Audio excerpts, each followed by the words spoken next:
Në mbledhjen e grupit parlamentar demokrat përpos akuzave dhe paralajmërimeve për protesta si kundërpërgjigje ndaj aferave të qeverisë, kryedemokrati Sali Berisha komentoi dhe progres raportin e Bashkimit Evropian për Shqipërinë në vitin 2025. Berisha tha se Komisioni Evropian ka evidentuar në raport se korrupsioni dhe keqpërdorimi i administratës janë probleme që pengojnë progresin e Shqipërisë.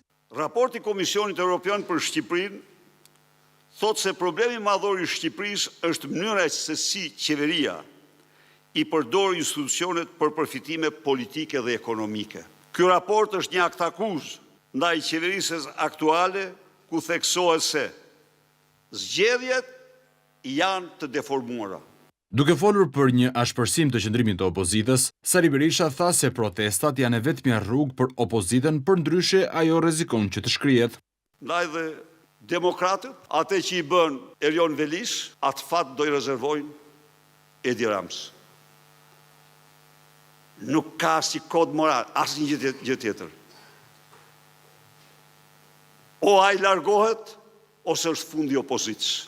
Unë kam shumë besim tek guximi, kam besim tek trimëria, tek vendosmëria